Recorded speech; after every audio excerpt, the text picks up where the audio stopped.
Evening, Facebook. I wanted to share something with you guys tonight. I rarely talk about it. It's been said. Many people say that if you having some problems, sometimes it's good to talk about it. Let people know what's going on, and I want to share something with you that maybe I can count on one hand the people that know about this. And sometimes events that happen in our life to define who we are, and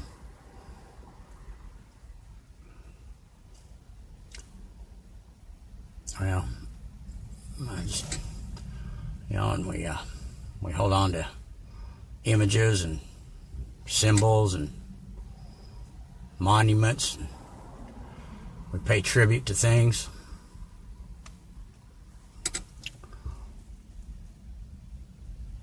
And I want to talk tonight and just tell you a little something about the trouble with my dreams. Tell you about something that happened to me when I was a young man that has definitely defined who I am.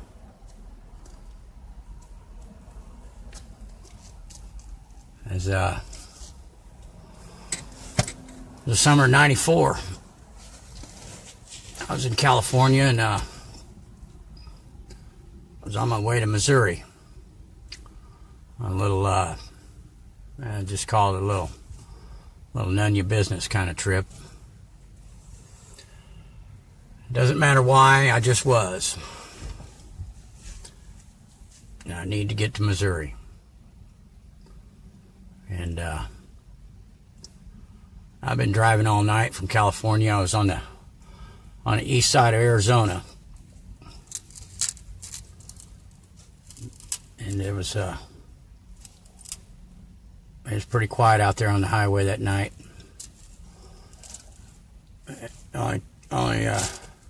Only me and my dancing partner in a Kenworth were the only two souls out on that road that night. And I passed him a couple miles back. The sun's starting to come up. Just starting to get light. And that first little light breaks through, and you can see 100 miles through that desert. That wide open desert, man, and it's really beautiful. And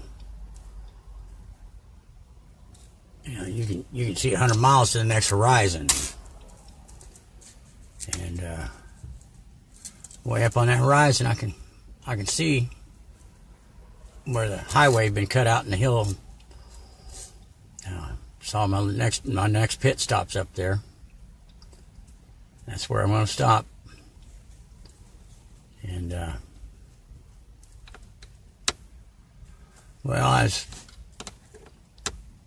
I was driving, I maybe about a mile or so ahead of me, I saw what I thought was an elephant crossing the highway on its hind legs. And that don't make no sense to me. I just figured, well, my mind's playing tricks on me. My eyes, I'm seeing things, it's a mirage or something. I look down at the speedometer, I'm doing about 85, 90. And I figured, well, I'll be up there soon enough. I'll see what it was. And as I get closer to that spot, I looked off to the side, to the left side of me. And out there, just running right alongside the highway, like he didn't have a care in the world, was a baby T-Rex. And I mean, something like that, man, you witness something like that in nature, it gets you right there in the heart, and this is back before cell phones and digital cameras and all that, and I'm a big picture freak, so I always kept one of them old Walmart wind-up throwaway cameras with me, and I had one right there, and I pulled over the side of the road. I had to have a picture of this thing, man. You know, seeing something like that, it's like watching a family of killer whales hunting, or a cheetah at full stride, or a bald eagle spread its wings. You know, it's just really majestic. It truly is. And I grabbed that old Walmart camera, and I wound it up, took a picture, and wind it up again.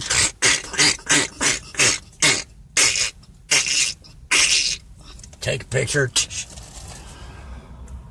And I got them in storage. I'll have to break them out and post them on here and show you guys. And then I started thinking about that. Well, that truck driver's coming. I passed him a couple miles back, you know, and I know he's gear jamming back there, so I don't want him to hit this thing. It's trying to cross the highway. So I get out of the car and I run up backside the highway, and I'm trying to flag this trucker down. You know, no, baby T-Rex. You know, and I can see him. He's popping little hills, and that truck would disappear, and he'd come around the corner, and I can hear him gear jamming. Bah, bah, bah, bah. You know how they get them gear jamming.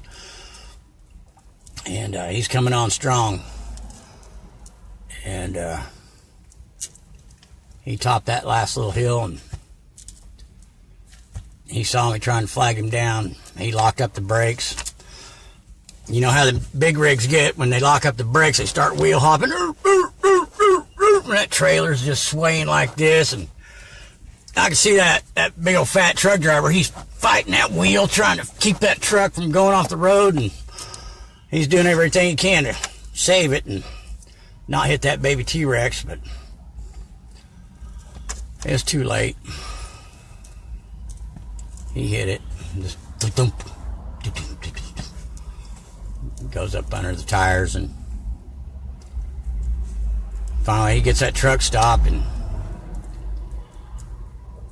I've run over the other side of the truck, and you know, that little baby T-Rex is laying on the ground, and he's still alive though, and he's laying on his side, and his little arms are like, you know, he's screeching and squealing. You know, it's kind of sickening screechy sound, and that big old fat truck driver waddles around in front of the truck. He's like, "What the fuck?" I was like, "Hey, you hit a baby T-Rex, man. He's still alive. Help me. His tail's caught up in the fifth wheel. Help me get him out." So he's like, "Well, hold him down." So I'm holding that baby T-Rex down. I'm petting his brow. "Oh, baby T. Oh, baby T. Oh, baby T, baby T." You know, truck driver's pulling on that tail, and he's pulling. He finally got it free. And that's when we heard the mama T-Rex. She's a couple hundred yards off the road, and she's screaming for her baby. Man, there's nothing scarier in this world than hearing that right there, mama T-Rex screaming for her baby, and just gets to me still. Over 20 years ago, and I still gets to me. It sounded like 50 women screaming at one time, just, you know, I'm just. And the old truck driver, he said, "Hey, you're bleeding." And I looked down. I guess I must have cut my hand on that baby T-Rex's tooth or something, his claw, and I just got blood just bloop, bloop, bloop, bloop, dripping off, and I didn't even feel it, man. I'm just, my heart's just bracing, you know, adrenaline's pumping. And so trucker, he ripped the sleeve off his flannel shirt and wrapped up my hand.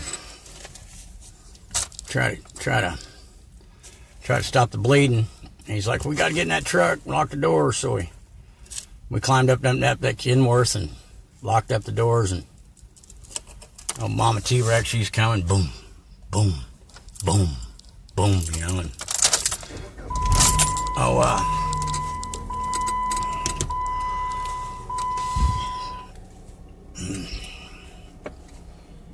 she went over to the baby, and she started sniffing on him and licking him a little bit, and you know how a mama, like a dog, will pick up a puppy in her mouth, or a cat will do it too. Some animals do that, and that's what she did. She picked him up real gentle in her mouth and stood him up, and he just fell right back down, and she'd lick him again and pick him up, and he'd fall over, and she'd lick him and pick him up and lick him and pick him up, and finally he stood up on his own, you know, and he was looking like he was a little wobbly, but he was going to get it, man. You know, he's going to make it. And me and the truck driver were high-fiving each other. Yeah, he's going to make it, man. He's going to make it. And that fat truck driver, he's on the CB radio, talking to his trucker buddies. He's going to make it. He's going to make it. Yeah.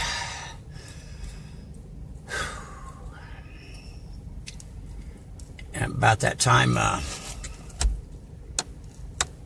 off in the distance, I hear a siren coming down the highway, and it's a little state-issued, communist-sounding siren, you know, like a like one of them Eastern European Nazi fucking sirens. And he gets up there. It's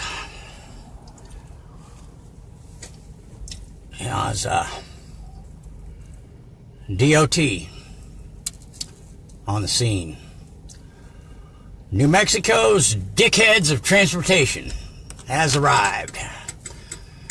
And he comes sliding it up sideways like he fucking owns the place. And you know how them guys, they feel like they do. Little bastards.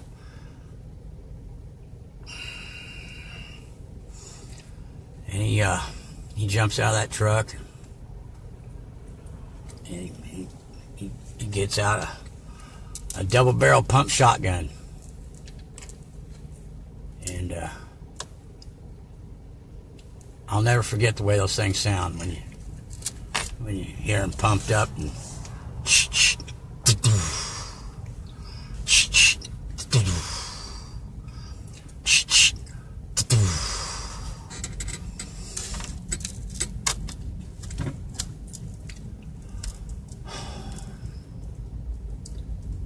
I think that's about the time.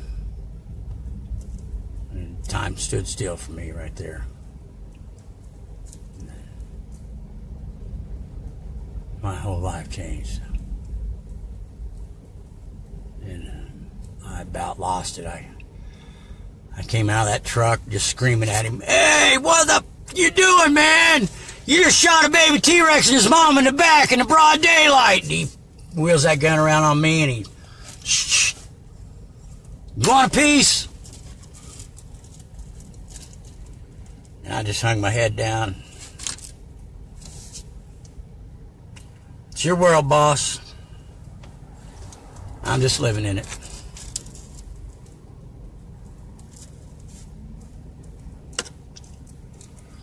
So you see, the trouble with my dreams, they're a nightmare. I just can't seem to wake up from.